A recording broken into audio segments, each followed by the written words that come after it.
En 1965, en uno de los lugares más remotos de la Tierra, 6 adolescentes se enfrentaban bueno, digo enfrentarse porque era otro día de clase cualquiera, como cualquier otro adolescente, pero bueno, más o menos, no era realmente un día cualquiera de clase, porque estos chavales eran nativos de Tongatapu, la isla principal del reino de Tonga. ¿Os acordáis de Tonga, no? Que no es que te metan un tongo, una mentira, es una isla de verdad, no es un tongo, ¿vale? Es la isla de Tonga. Que tengo un episodio en el que Joan me comentaba su experiencia de nadar con ballenas y como Tonga es la capital del mundo donde las ballenas van a tener, bueno, ballenitas. Con alguna de estas se bailando en la disco también.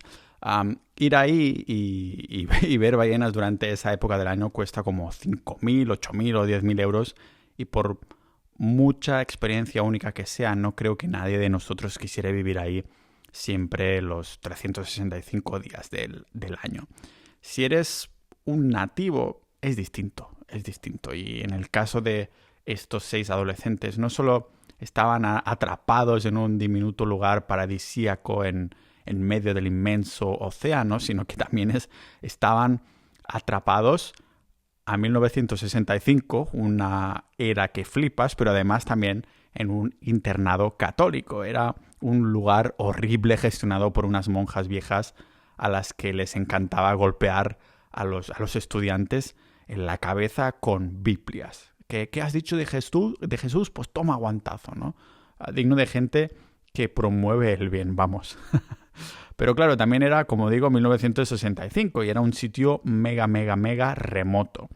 Como haría cualquier adolescente rebelde de 15 años un día, hartos de las oraciones y una isla más muerta que el latín que les hacían estudiar, pues decidieron escapar, escapar, escapar y escapar a la hora de comer, ¿vale? Encima, espero que comieran antes. Los 6 chavales se reunieron en la playa y tomaron prestado, digamos, entre comillas, el bote de un pescador que no les caía muy bien, pero bueno, a ningún adolescente le cae bien nadie absolutamente porque este señor siempre les estaba gritando y demás. Pero bueno, ¿a qué adolescente le cae bien alguien en general, no?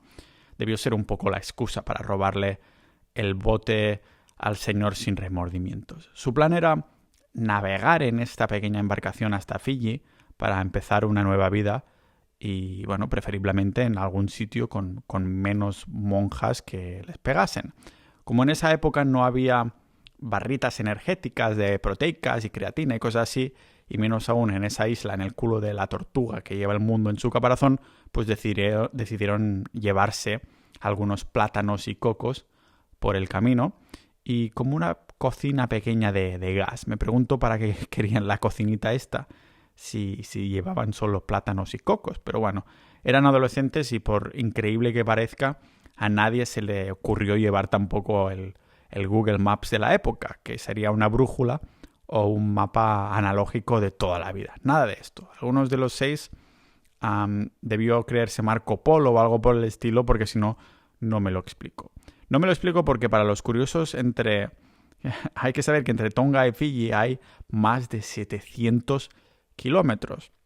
Y si os hablaba hace unos capítulos atrás sobre Cuba y los 150 kilómetros que hay hasta Florida, pues 700 kilómetros ya flipas. Para empeorar aún más sus probabilidades de éxito de esta escapatoria, los chavales estaban destrozados de los madrugones y el montón de horas de estudios a los que se veían obligados para no llevarse un porrazo de Biblias en toda la cara. Normal que al poco de alejarse un poco de la tierra, para que no les tocaran los cojones, pues soltaran el ancla y decidieran pasar la noche ahí a la deriva un poco. Como un bebé al que se le balancea con el pie ahí para que se duerma, las olas debajo del barco hicieron que se durmieran bajo las estrellas. Y así, dicho así, suena todo muy romántico y bonito, pero cuando se despertaron el tiempo había cambiado por completo. Habían pasado de sentir que las olas los abrazaban a tener la misma vivencia de los porrazos de la Biblia, porque ahora las olas eran violentas y a más no poder, y encima estas olas habían destrozado la vela y el timón de su barco. El barco prestado, acordemos de estos, ¿vale? Un poco más y aparte del timón también hubieran destrozado a Pumba. Bueno, era un chiste malo de Disney. ¿Pero qué hicieron? Pues absolutamente nada. No podían hacer absolutamente nada más que mearse encima. Estuvieron 8 días a la deriva, sin agua ni comida, porque bueno, la cocinilla de gas no se podía comer. Y probaron también a pescar peces e intentaron recolectar agua de lluvia usando las cáscaras vacías de los cocos para después repartírsela, que lo que hacían es que se iban turnando y a cada uno se le permitía un sorbo por la mañana y otro por la noche. Pero bueno, el barco estaba deshaciéndose a un ritmo como preocupante y bueno, solo era cuestión de tiempo que terminaran hundiéndose. Aún así, parece que de Tonga aparte de cocos y plátanos, también se llevaron una flor en el culo, porque el 9º día vieron una pequeña isla desierta de solo 1,5 kilómetros cuadrados de colinas, playas, que eran así, playas como rocosas y un arrecife de coral. Nadaron hacia ella y totalmente a la desesperada, obviamente, usando ahí los tablones sacados del barco para mejorar la flotabilidad y empujarse y poder llegar a esta isla. Totalmente hechos mierdas, agotados y hambrientos y con un montón de sed, se tumbaron en la isla. Pensaban que sería algo temporal, pero estos adolescentes iban a pasar en esa isla los siguientes 15 meses de su vida. Los chavales habían recorrido más de 300 kilómetros a la deriva hasta llegar a la isla de Ara, una isla que sí, es muy preciosa y todo lo que tú quieras, pero había estado completamente deshabitada desde 1863, cuando los esclavistas la abandonaron. O sea, 100 años que no había habido nadie ahí absolutamente. La historia de estos 6 chicos fue descubierta recientemente por un historiador y un autor holandés llamado Rutger Bregman, mientras investigaba para escribir su propio libro titulado Humanidad, una historia esperanzadora. Bregman localizó y entrevistó a los supervivientes y al capitán que los encontró. El capitán era Peter Warner, que era el hijo más pequeño de Arthur Warner, uno de los hombres más ricos de Australia en ese momento. En los años 30, pensad que Arthur Warner dirigía un imperio llamado Electronic Industries que se dedicaba a fabricar radios y claro, no había iPhones y mierdas en esta época, así que como estos aparatos suponían la principal fuente de entretenimiento de las casas de la época, mi padre hoy en día aún la sigue utilizando, una radio de toda la vida, pues el bueno de Warner se estaba forrando. Pero como dice el tío de Spider-Man, un gran poder conlleva una gran responsabilidad. Y Peter Warner, en cuanto a su hijo, Mr. Peter, tenía un montón de presión para seguir los pasos de Arthur, de su padre. Pues igual que los chavales de Tonga, no se le daba muy bien esto de trabajar, o es que no tenía muchas ganas de hacerlo.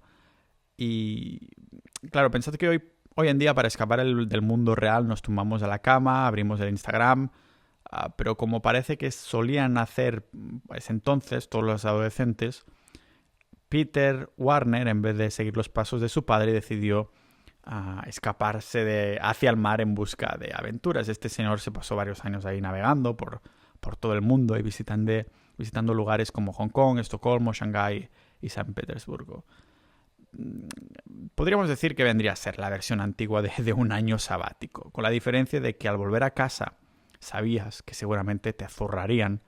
Este señor seguramente no con Biblias, pero para evitarse un poco de zurra le prometió a su padre que aprendería algo útil para su vuelta, como algo a rollo contabilidad, y aunque no se sabe muy bien a qué dedicó su tiempo mientras viajaba, Peter seguro que no se puso a aprender a hacer declaraciones de la renta y cosas así mientras estaba disfrutando del mar. Y después de un año sabático, que no era un año sabático, sino que fueron 5, decidió volver a casa. Pero aún tenía la espinilla ahí de los viajes un poco clavada. Y nunca mejor dicho, porque para combatir esa espinilla se iba a pasear, pero también a pescar y a saborear viajecitos de libertad con su barco.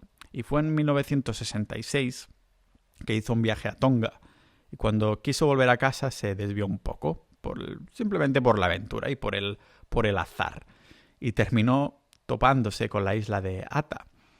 No tenía intención de pararse ahí, pero cuando pasaba por esos lares, casualmente, pues se dio cuenta que ahí pasaba algo raro cuando miró por los prismáticos, porque había restos de fuego en las colinas. Y pensó, joder, qué raro que haya incendios forestales en esa época mega húmeda del año y en una isla donde no habita nadie en teoría. Y tal vez fue precisamente el pensamiento que le hizo desviarse y pisar Ata.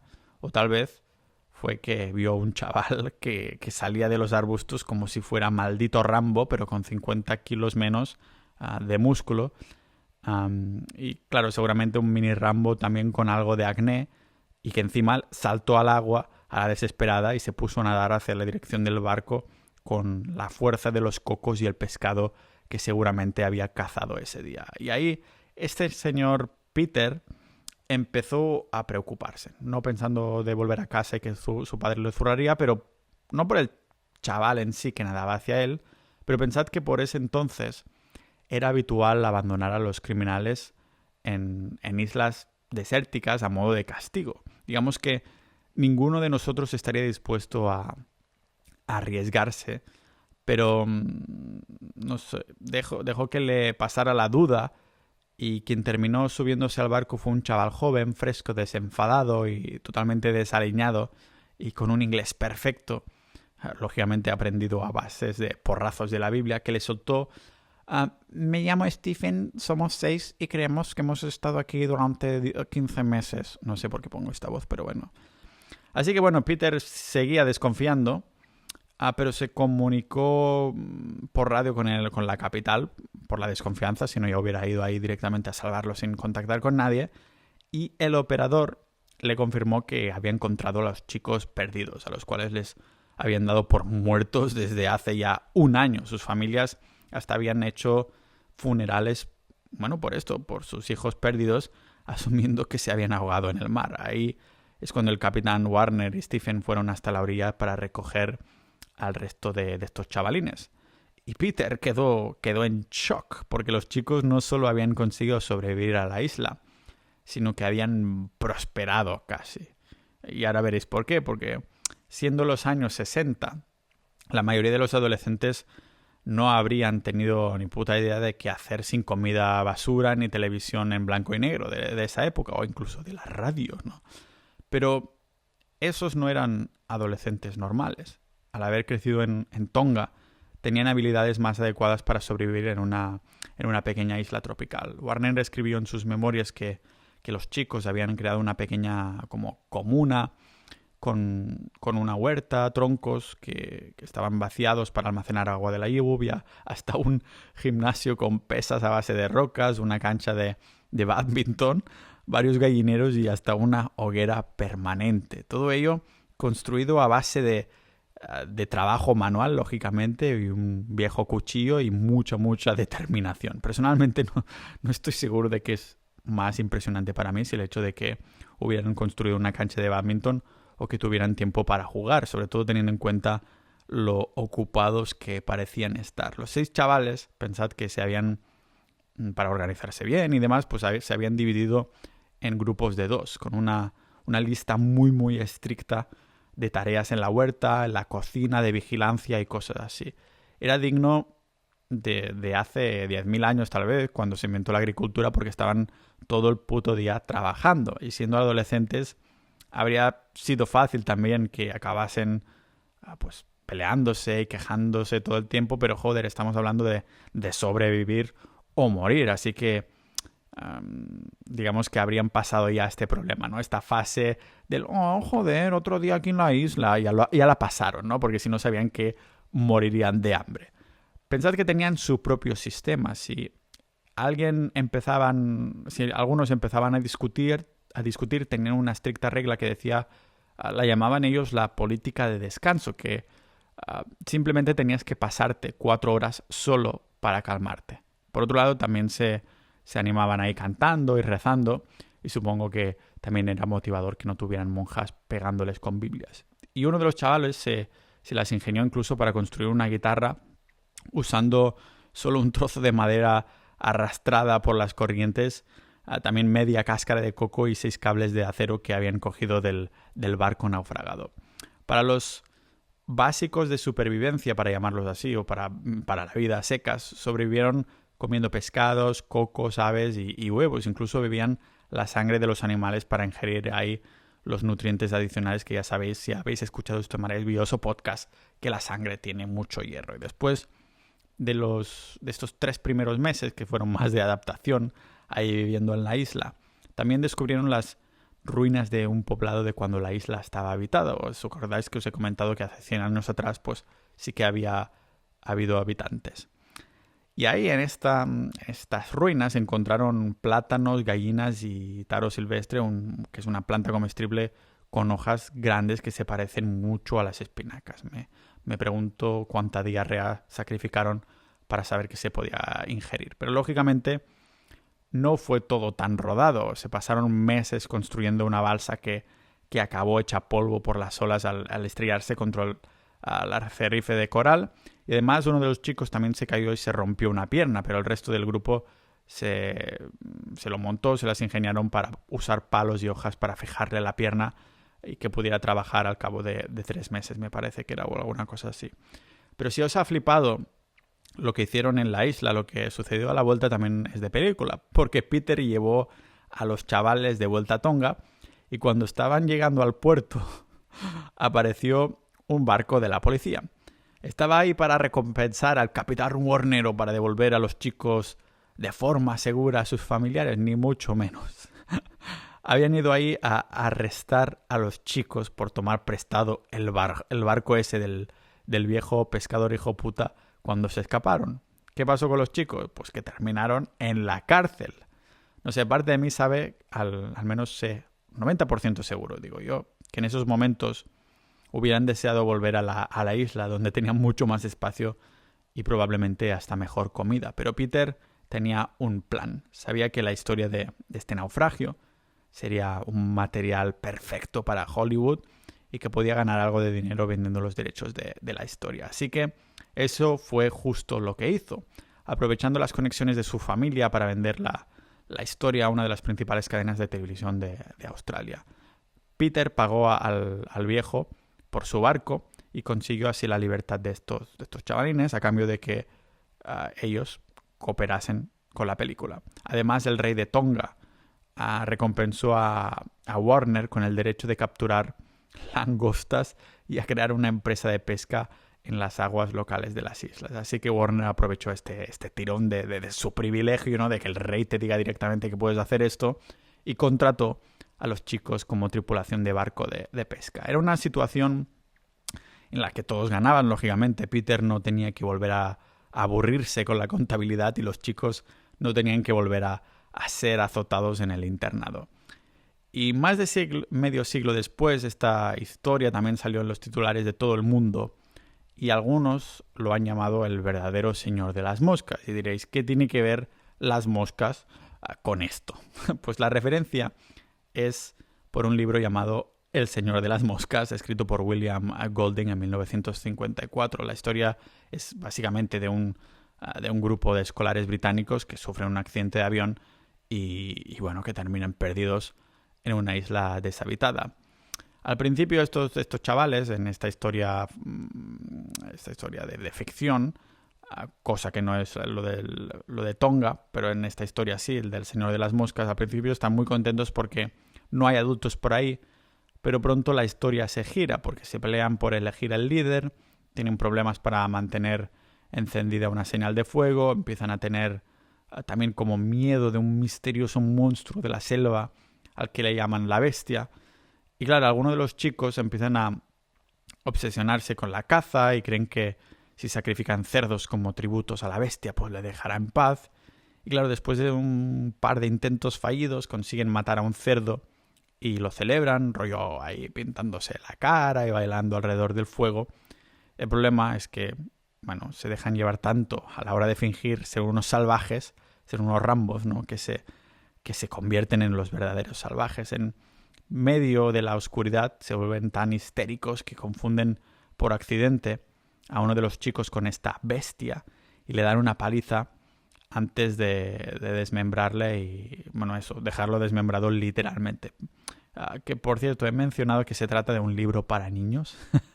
Y esto, que la cosa solo acaba de empezar, porque está ya una guerra civil, uno de los niños mata a otro con una piedra, y finalmente pues dejan que el fuego, que habían tenido tantos problemas en mantener encendido, pues queme casi por completo la isla y están ahí a punto de matar a otro chico cuando son rescatados por un oficial de la Marina Británica que simplemente se limita a decir: me esperaba un espectáculo mejor de un grupo de chicos británicos.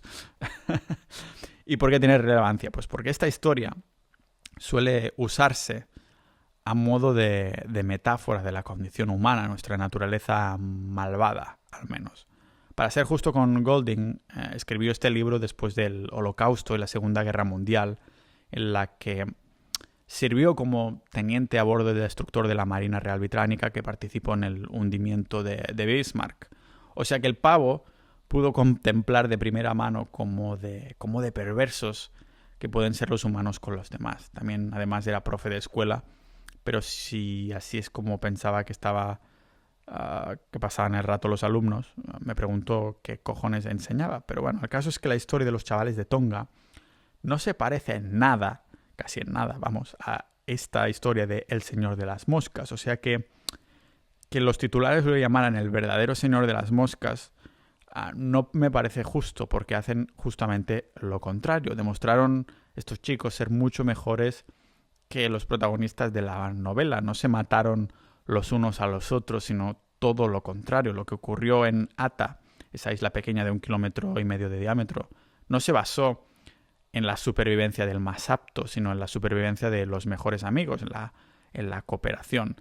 Lo que nos hace que nos preguntemos cosas.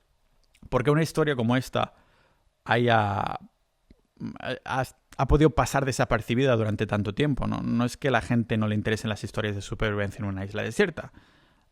Por ejemplo, tenemos a Perdidos, a películas como El Náufrago, o libros como Robin Crusoe, lo que sea. Pero Bregman, el historiador que escribió sobre los chavales de Tonga en su libro, tiene una teoría, y es que la gente no está tan interesada en las historias con finales felices. Bregman dijo que las historias con mensajes bonitos se pasan por alto en favor de otras sobre conflictos y traumas. Hombre, no es difícil de creer, teniendo en cuenta las noticias que se publican todos los días, ¿no? Todo lo que vemos en Twitter o Instagram y lo que se lleva más likes en las redes sociales no es precisamente lo más esperanzador. Por esto las noticias que lo están petando ahora son todas las protestas que hay alrededor del mundo. Y con razón, claro, porque algo pasa. Pero bueno, es que nos va el salseo, ¿no? No lo podemos negar. Pero la ciencia dice que hay un buen motivo por todo este pesimismo, y es que los seres humanos tenemos como un sesgo a nivel fundamental hacia la negatividad. Vamos, que la evolución ha programado nuestros cerebros para que se fije sobre todo en los sucesos negativos. Y tal vez, solo estoy hipotetizando aquí, es una hipótesis ninja, tal vez esto es porque en un entorno de supervivencia, saber qué no hacer pasa a ser más relevante para sobrevivir que el qué sí hacer, ¿no? De todas formas, en el pesimismo que vende Golding en El Señor de las Moscas, me gusta pensar que a la hora de la verdad la mayoría de los humanos estamos programados para cooperar, como veíamos en la historia de los niños de Tonga y como creo que nos han enseñado miles y miles de años de evolución. La evolución del ser humano ha sido, yo creo, a base de cooperación, y eso nos lo enseñan también libros como The Social Leap, que hipotetiza que este desarrollo cerebral tiene mucho que ver, aparte de comer carne, lógicamente, con el hecho de cooperar en sociedad y de crear lo que son las comunidades, ¿no?